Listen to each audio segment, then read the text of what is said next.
Hi everyone. Hope you're having a great early out day. Wish it was a little bit warmer out there for you.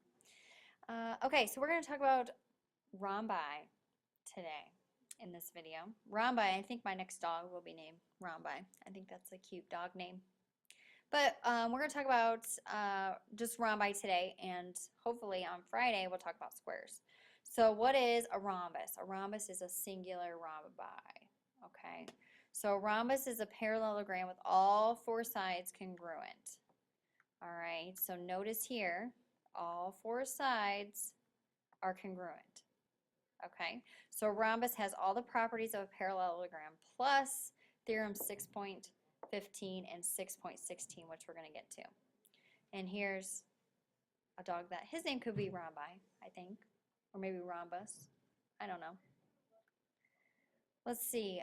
You need to pause the video and write these in your packet. 6:15 and 6:16. So pause the video, write them. Okay, so 6:15 says if a parallelogram is a rhombus, then its diagonals are perpendicular. So they make that 90 degrees.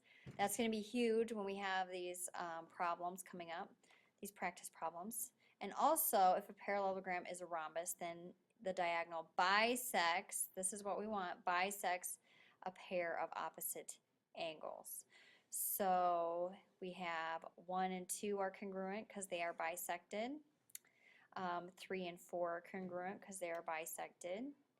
5 and 6 are congruent, and 7 and 8. Now remember, this is only for a rhombus, our little puppy rhombus. It's not for a rectangle, okay? Not for a rectangle, not for a parallelogram, only for a rhombus. That's what makes a rhombus special. Special rhombus. So let's use these theorems. Let's put them to good use here. Let's go ahead and solve these. Why don't you pause the video, see if you can solve this yourself using the theorems and using the definition of a rhombus. So pause the video and see if you can try these out. All right. So we know it's a rhombus, so the sides are all congruent, and we have a perpendicular diagonals. They intersect at a perpendicular angle. And so if FJH, this whole thing right here, is 82 degrees, we want to find the measure of KHJ. We want to find the measure of this. So how do we think we'll go about this? Well, we know that this is 90 degrees. Okay, this is 90 right here. Now, remember what makes a rhombus special is that it bisects. The diagonals bisect the angle. So if this is 82, then this angle right here is going to be 41. So now we have a triangle, and we have 90 and 41, which is going to be 131. And we have 180 minus 131, which ends up being 49. So the measure of angle KHJ is going to be 49 degrees. All right. All right, let's try number 2. I'm going to erase this right here. Okay, so we can start, have a clean slate here. So if GH is x plus 9, and JH is 5x minus 2. Now, since this is a rhombus, all the sides are congruent.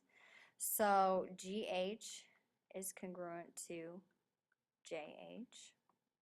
So we can set those equal to each other. So x plus 9 equals 5x minus 2.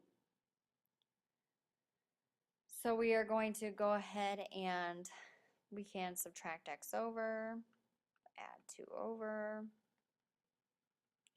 We're going to have a decimal, it looks like. That's okay. Divide by 4. Divide by 4. That's a 4 there. X equals 2.75. There we go.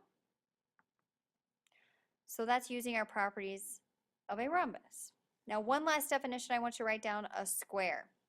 So a square is a parallelogram with 4 congruent sides and 4 right angles. And guess what, folks? That's all I have for you. That's the video for today. We're going to do some practice problems tomorrow in class. And come with lots of questions. Ask questions in the comment box if you would like. And we'll see you tomorrow.